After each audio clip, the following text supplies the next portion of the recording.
Hello, everyone, and thank you for joining us. This is No Soundbites Allowed, and I am your host, Michael Voss, Dragon of the Southern Tier. I'm happy to have you with us today. We have a very interesting episode today because it's about the COVID-19 vaccine. There's a lot of information that's going on around this, a lot of confusion. We're hearing about people who are being paid to take the vaccine. We're hearing about complications from the vaccine.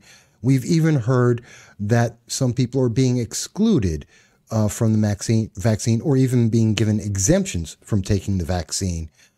And it's a very interesting story. So we're going to go over that with you. But first, I do want to mention as well, we do, if it's the first time you've been here, we do long-form political commentary on this program. And every Sunday at 2:30 p.m. Eastern Standard Time, we do a live stream with you. This way, you're able to speak with us to tell us what you think are the important issues, to make your comments about what's going on, not only in America, but around the world. And you can reach us on Facebook, Twitter, on YouTube, live during that live stream, as well as calling into the program. We hope to see you on Sunday. Now, besides that, let's get to the point that's going on here today. We've been working on our year-end top 2020 list, and we're almost ready to present that. But we took a break, and when we did, we found an article. We heard this article from Tim Pool, on his Timcast show, which we do recommend. He does a great show, and he has a lot of good information. He does a lot of his homework. But on this one episode, we were very much struck because he starts off with the message that it's the elderly versus essential workers. Who's going to get that? And his episode is titled, "The New York Times article says, don't give elderly vaccine. They are white and should die to level the playing field." Well, that obviously catches the attention and says, what's going on here? So we took a break.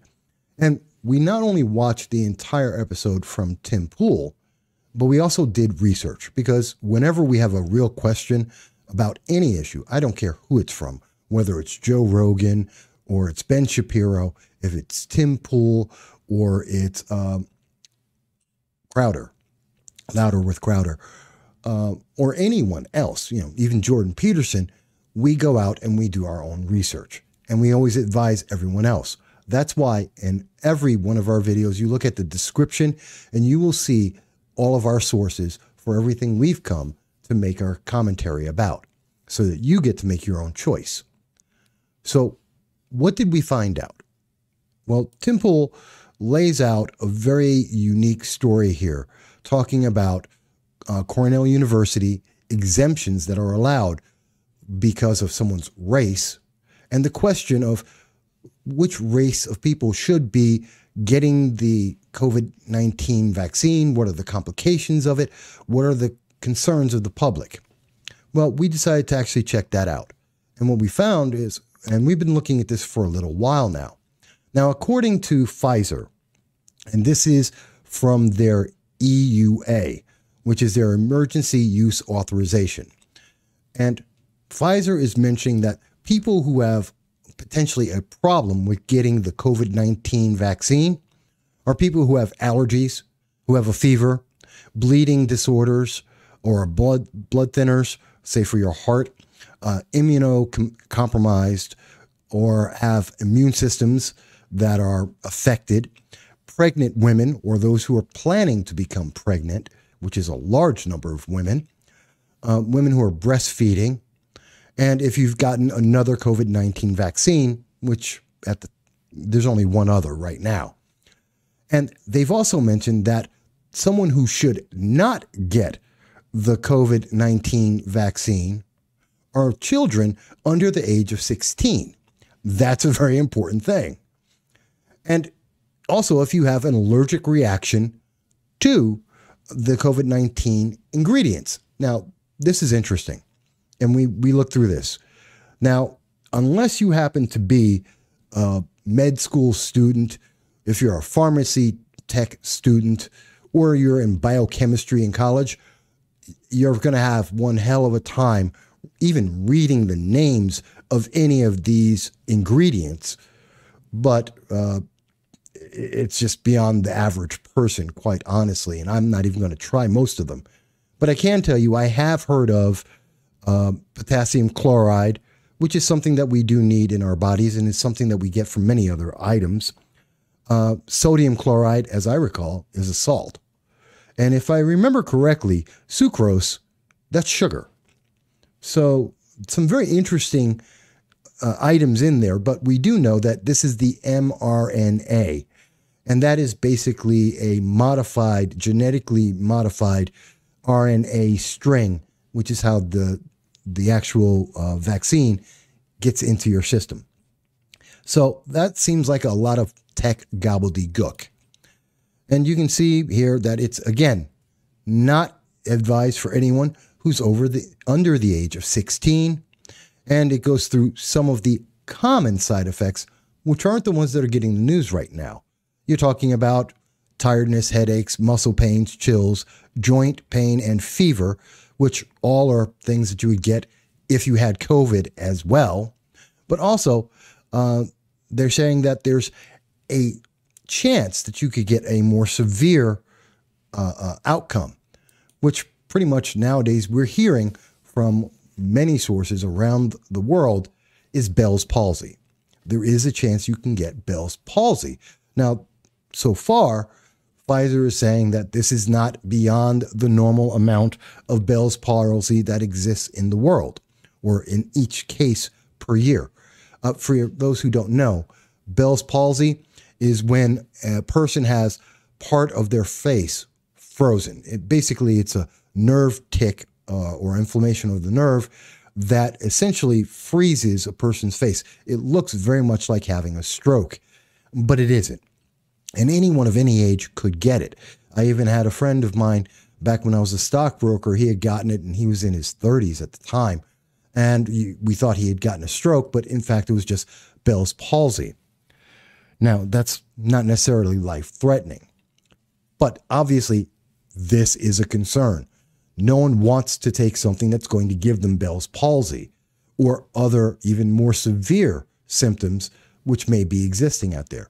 It's because it isn't tested. It's been rushed through the FDA process, a process that normally takes, when it's in the fast line, when it's extremely fast, like for the AIDS epidemic, you're talking about something that took 7 years to get through the pipeline. This happened in a year. So there's a lot of unknowns here, and there's a lot of people who are being restricted and told not to take this. In fact, when we look over at what's going on in Australia, and as we can see from the BBC, in an article that was written on August 19th, Australia has already forbidden or removed the idea that there could be a mandatory immunization. What they had said at the time was that, and I want to get it correct here, vaccinations are not mandatory in Australia. Behavioral scientist Julie Lesk told the Sydney Morning Herald it was premature and unhelpful to talk about mandating a vaccine for COVID-19 when we don't even have a vaccine and we don't know what actually works. And she warned of a possible backlash, which is something we are seeing now. Mr. Morrison, in clarifying his position, told the radio station there would be no compulsory vaccine, but there would be a lot of encouragement and measures to get as high a rate of acceptance as usual. Now, this is important, and this is going to come back to what's going on with the New York Times, what's going on with Cornell University. The key words here is that I think is important: encouragement and measures to get a high rate of acceptance. And that they also went on, Mr. Hunt went on to say that he's encouraging the mass to take up the vaccine with a range of incentives and encouragement. You know, when a government is talking about providing people with incentives and encouragement, the part that you have to hear in that, and the part that's important, governments are going to disincentivize you. They're going to punish you for not taking it. And that takes many, many different forms. And that's a big problem. In fact, that's one of the biggest problems about the vaccine. And whether it's sort of mandated, sort of encouraged for the public, which is what we're hearing over and over again, is you're going to have a vaccine card that you're going to show to employers. If you're an essential worker, essentially everyone's an essential worker. If you want to go to school, if you want to go to your job, if you want to be out in public, you have that vaccine card. And what happens if you don't? What's going to happen to you? Do you get the $600 or $1,200, the government funding for being out of work because you don't have your vaccine card? Are you going to be able to get emergency services or even just basic assistance, government assistance, without taking the vaccine? Is that going to be mandatory? There's a very big question there, and that's a very big brother government control kind of thing. So it's not only that the governments are going to be encouraging people to do it, as we are hearing right now, as we're hearing from both the Trump administration and from the Biden administration, even though Joe Biden won't say whether he's taken it or not. But we're hearing this everywhere. Now, back on December 2nd, we also heard some other information that the coronavirus is going to be with us forever. You've heard us say this on this show before. And this is important because despite all of this talk, whether it's mandatory or not, this is going to be around seasonally. In fact, Jonathan Van Tam, the Deputy Chief Medical Officer of England, said that he expects it's going to be with us forever, saying it would become a seasonal illness in the same way we expect to deal with the flu. It's going to be the same as the flu. This isn't going away. It's never going to stop. And this is the experts in England telling us that. So that's kind of important. And I want to go into what he says. Professor Van Tam said, I do like to be challenged when I have perhaps not made myself clear.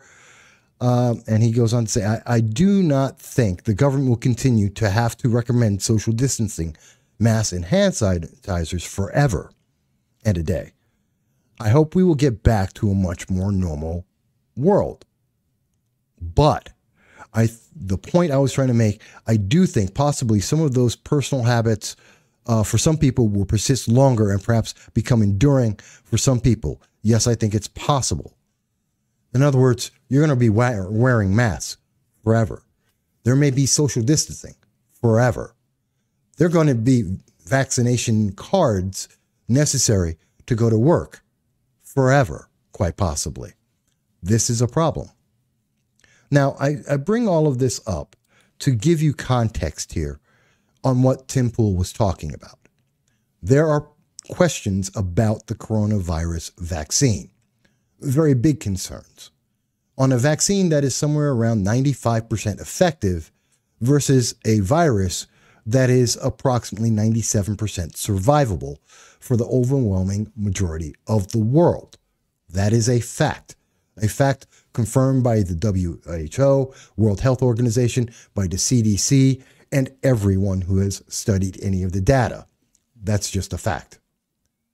But Tim Pool made a very clear statement here that there's sexism involved, that there's racism possibly involved, and that there is an unlevel playing field that we're dealing with. And there's confusion in what's being said. So we wanted to get into that. And so far, I hope if you're following this, we've established there are questions from many governments around the world. There are many exclusions from Pfizer itself. And you're not guaranteed if you take the vaccine that you're not going to get COVID. You're not guaranteed that you're not going to get sick. And you're not going to get paid from Pfizer or probably the government if you do get sick. But what we do know is that back on December 8th, and today is December 18th, so 10 days ago, the College Fix came out with an article which has since been spreading all around and is gaining more attention, which Tim Pool mentioned. that Cornell is mandating the vaccine, but that mandate is only applying to white college students. Now, they also have in here a quote that says, police violence against blacks may contribute to feelings of distrust or powerlessness. What has that got to do with a vaccine? Quite honestly, what's that got to do with a vaccine? We're talking about medicine, not police. And that's part of the confusion there. You know, the BLM, socialism, defunding the police has nothing to do with whether or not you're going to get a vaccine. It really, really doesn't. But what they have alleged is that, and I quote, the Ivy League school offers a race-based exemption from its new mandatory flu shot, requiring only white students to get immunized before returning to the area. Now, that's a huge statement. That's a big deal. So we know there are questions about this vaccine. We know Pfizer has a very odd group of exclusions there, it seems like. We have countries that are unsure about what they're going to do with this. We hear many countries, the United States, Australia, England, that don't know if they want to mandate it or not, or who it must be mandated. And this is a problem. And that's a problem that goes even beyond colleges and what we're talking about, because the actual article mentioned by Tim Pool from the New York Times, The Elderly versus Essential Workers, actually highlights this in stating very clearly, ultimately, the choice comes down to whether preventing death or curbing the spread of the virus and returning to some semblance of normalcy is the highest priority. Quote, if your goal is to maximize the preservation of human life, then you would bias the vaccine towards older Americans. Dr. Scott Gottlieb, formerly of the FDA, recently said, quote, if your goal is to reduce the rate of infection, then you would prioritize essential workers. So it depends what impact you're trying to achieve, end quote. And the Times goes on to say, the trade-off between the two is muddled by the fact that the definition of essential workers used by the CDC comprises nearly 70% of the American workforce, sweeping in not just grocery store clerks and emergency responders, but tugboat operators, exterminators, and nuclear energy workers. Some labor economists and public health officials consider the category overbroad and say it should be narrowed to only those who interact with the public. This article goes on saying that they're going to have the government, they're going to be having a meeting and voting on who is going to be getting it, who is going to be getting this. And in a meeting last month, in the month of November, all the voting members on the CDC committee indicated that they want to put essential workers ahead of people who are 65 and older and those with high-risk health conditions. So essentially, the CDC has voted and has decided that if you're older, if you're 65 and older, you can die. Do you remember back when there was a conversation about Obamacare in 2010, when we were told there would never be death courts, that there would never be a panel of medical experts that would decide if you're older, you're going to die by denying you coverage?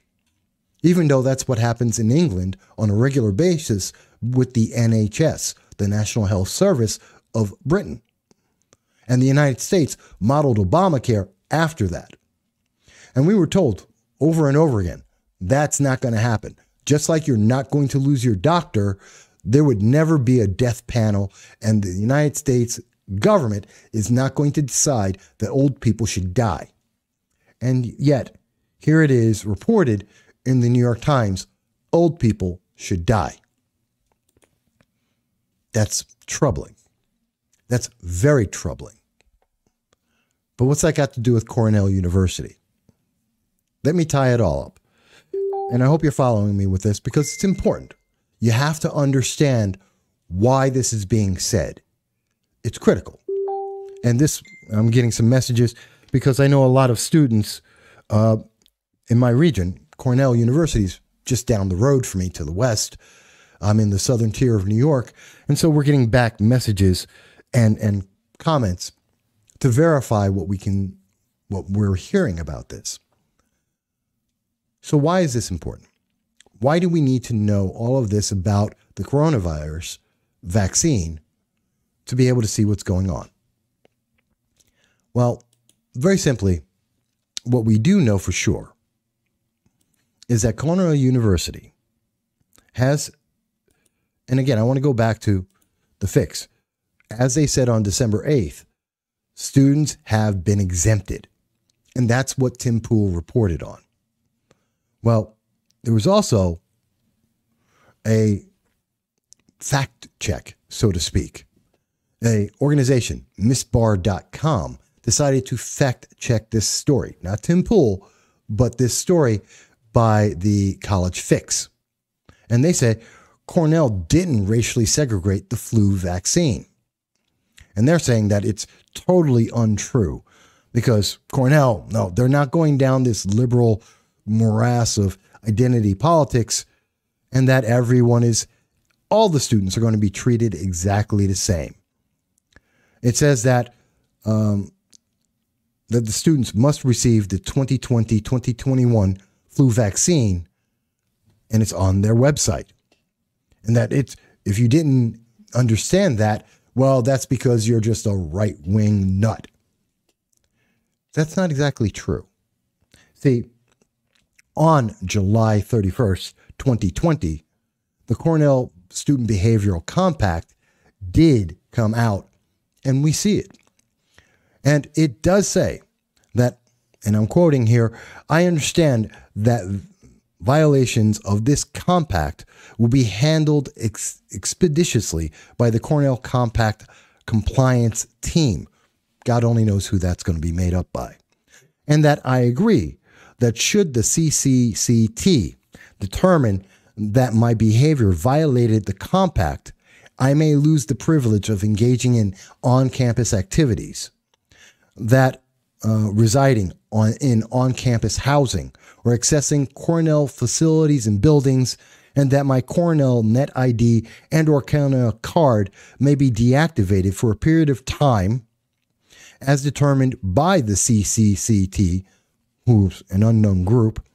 I acknowledge and agree that there is no appeal of the decision and directives of the CCCT, and that as determinations will be made on an urgent basis to protect the health and safety of the community as a whole.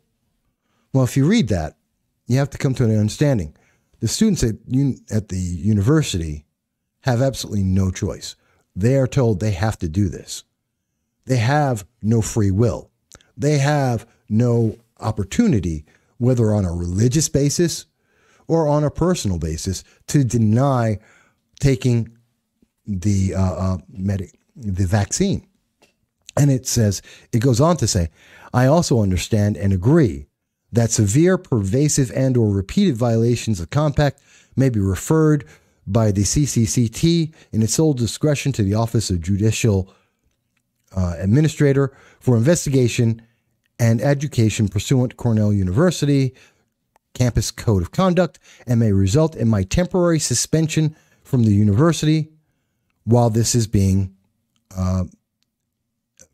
pending this being reviewed, and could include dismissal from the university. That's a huge statement. So students to go to Cornell have had to agree that they have no free will, that they have no religious rights, even though those are afforded by the Constitution, even though they're afforded by the amendments, the First Amendment in particular, and the Fourth Amendment, privacy, that they have to give up all of their rights just to go to Cornell.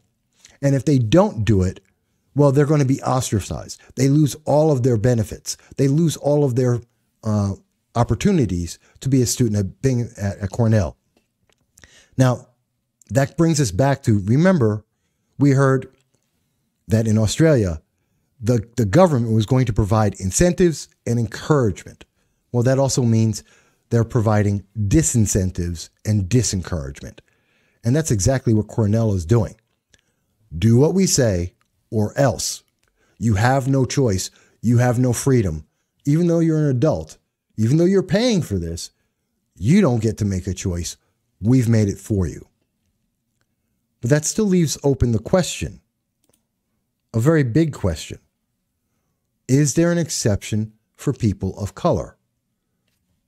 Whatever that color may be. Is there a difference at Cornell University?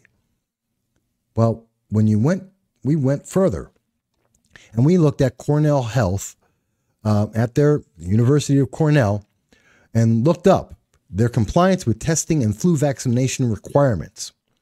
And it says very clearly in here that Cornell Behavioral Compact, which we were just reading, for fall 2020 outlines several important steps that students must take as they return to Ithaca.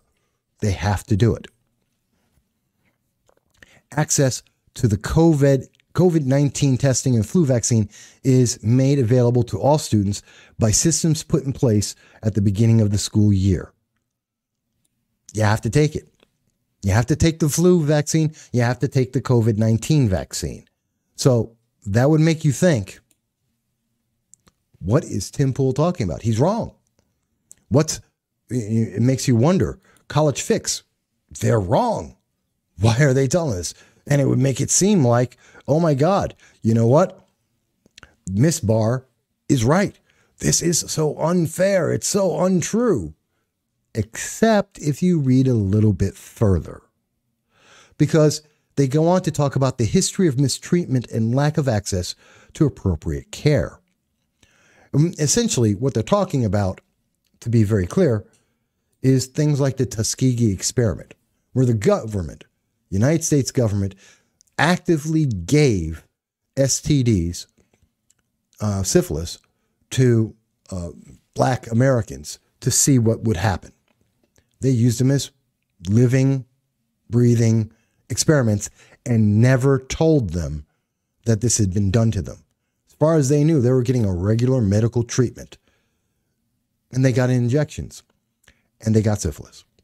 And they lived with it, and the doctors just recorded what would happen. It's something that you would have expected out of Germany in the 1940s, but in fact, it was the American government far after that.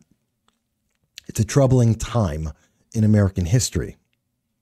And so that's why, realizing that, we see that Cornell mentions that Black, Indigenous, and other people of color have been mistreated and used by people in power, sometimes for profit or medical gain. And in fact, the United States did it for the medical knowledge. It is understandable that the compact requirements may feel suspect or even exploitative to people of color in the Cornell community. Now, this is all saying this, but they're not saying that this is something that they have a choice on, except when you keep reading on and on. And the line we believe is, and I think it's important here, we strongly recommend that students comply with these requirements. At the same time, we understand that someone may know the science and still feel distrusting of healthcare and may have additional questions. So it seems that according to what Cornell is saying itself, if you happen to be a person of color, if you have a question, if you do not trust the government, if you don't trust Cornell University, you can reject this. And they understand it. And even though they want to recommend that students do it, notice they're recommending that students of color, take the vaccine. But that's not the same as an obligation that they are mandating that students have to take the vaccine. It's unfair. So in fact, Tim Pool's right. In fact, the College Fix is correct. And in fact, this wonderful organization, Miss Barr, whoever they are wrong. Because according to Cornell Health, based on their website, yeah, they recommend it for students of color, but they don't mandate it. Now, here's the thing. And if you're following with me, you know, I want you to understand the full scope of what we're talking about, because this is a big deal. Mandatory vaccinations are a big deal because it's whether you have religious objections, whether you have personal objections based on the history of the government misusing various indigenous peoples or people of color as experimental lab rats, whether it's because of the side effects that we're seeing happening more and more and that are being reported around the world because the vaccine was rushed through. This is a big deal. And whether or not you believe in your personal right that the government can't tell you to can't mandate health care, even though they did with Obamacare, but that's another story. This is a big deal because even as the government is telling us that the government is willing to kill people 65 and older. That is by not focusing on the elderly. They're saying those who are 65 and older are okay to die, as reported by the New York Times. They're not the priority. But at the same time, is Cornell saying that Black people aren't a priority? That it's okay for them to die? I mean, if this is mandatory, as we're being told, as many governments are saying that they want to make this as mandatory as possible, as strongly recommended as possible, that everyone has to get this vaccine, even though, as we've seen reported, we know that COVID-19 is not going to ever go away, that it's always going to be here with us every year, just like the flu. Even though we know that vaccines are approximately 95% effective and it's 97% survivable, are they saying that there's a difference between being white and being Black or Hispanic or Asian or American Indians, or they want to be called Native Americans, whatever? Is there a difference? Because apparently Cornell thinks so. And obviously the New York Times already thinks there's a difference just based on your age alone. So there's biases here. There's a lot of bias that's going in to this vaccine. That should trouble people. And if you're wondering, that bias, that incentivization, which is why I brought it up, out of Australia, it's not just Australian. As we can see, in Northampton County, the government is going to pay their nursing home workers $750 each to get the COVID-19 vaccine. They're going to pay people to get the vaccine. It's going to cost them about $500,000 for 650 employees. And this is something that the county executive, Lamont LaCure, has said employees cannot be required to get the shots. But you know what? They're making a hefty investment. They are doing what we saw in Australia. They're making incentives and encouragement for people to accept this at a high rate. Except if you happen to be 65. And in Cornell, except if you happen to be Black or Hispanic, otherwise known as a minority in the United States. And that's pretty telling that in Pennsylvania, Northampton, Pennsylvania, that they're going to be paying people, even though the Northampton County's budget for 2021, they don't have the money for this. They have $444 million. And they're saying that they can't spend money. They had to cut 11% of their budget. Their operational budget was cut by 11% for 2021. And the largest chunk of this is because they have to be able to take care of the potential of what's going to happen in 2021 when government funding may or may not show up. It might be cut. So they have a problem. And so they're afraid of spending money. They're afraid of spending money, even though they have a $62 million backup fund, emergency fund. They're afraid of it. They had to cut 11% of their operations for their 2021 budget, but they're willing to spend $500,000 of that budget for 650 employees to give them a reason to take this vaccine. And you know what? It's kind of scary because we know there's going to be problems. According to the New York State Restaurant Association, the national expectation is that restaurants are mentioning that 59% of their costs are going up. Their profit margins, 86 of them are mentioning that their profits are lower. And that they're expecting, 75% of them expect that their revenues are going to go down over the next 3 months. In fact, 37% say they may not be in business in 6 months. That's what Pennsylvania is looking at, and yet they're still willing to buy people off for $750 and say, go ahead, you're going to help people. You're going to get this vaccine. Cornell's not going to do that for anyone. Cornell, you don't get $750. If you don't do it, you're going to be outcast at the university. You might be just dismissed, kicked out of the university altogether, or temporarily suspended. You're going to be isolated from your friends. You're going to be kicked off on-campus housing, unless you happen to be black. But then if you're black and you don't get it, you know what? You may get COVID. And you know COVID's absolutely deadly.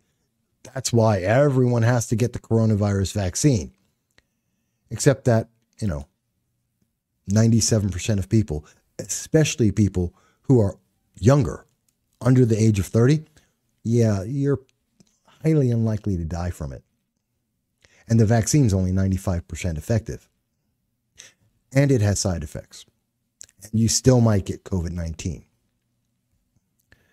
So what does this all say? What does this all mean? Well, to sum it all up, as best as we can, Tim Pool, he was right in that there is, the New York Times is reporting that in a competition between essential workers and the elderly, the government's willing to let the older people die. If you're over 65, you get COVID, the government's willing to allow you to die and not give you the COVID-19 vaccine first. And in terms of Cornell University, the fact check is wrong. Cornell isn't mandating that people of color get the vaccine. And if you're white, oh yeah, you're being held by the compact, their contract. There are a lot of problems right now. There's a lot of miscommunication out there. There's a lot of confusion from the government, from the news media, and of course the internet. I'm not telling you that you should or should not get the COVID-19 vaccine, but we are giving you the facts. You can look at all of the information that we've looked at for this episode. It's down in the description in YouTube. You can make your own determination, but I have to say, why is the CDC willing to allow people who are 65 or older die versus essential workers? Why are they mandating a vaccine that has a growing number of side effects to be given to the public when it has a 95% effectiveness, but survival is 97%? Why is it that Cornell University is making an exclusion and treating black people different than white people, Hispanics different than white people? If this is essential for life, and it's absolutely essential to be a member of Cornell, why are some people different than others? There are troubling questions going to 2021. If we don't ask those questions, I'm afraid of where we wind up. And we can't be afraid of internet overlords trying to shut us down. These are serious questions. We need serious answers so that you can make serious decisions for your life. But we look forward to hearing what you think about this. Whether you want to speak to us on Sunday at 2:30 p.m. Eastern Standard Time on our live stream, or you can reach out to us and leave a comment on this video. We look forward to hearing what you have to say, and we'll keep up with you. We're looking forward to talking to you soon. Thank you.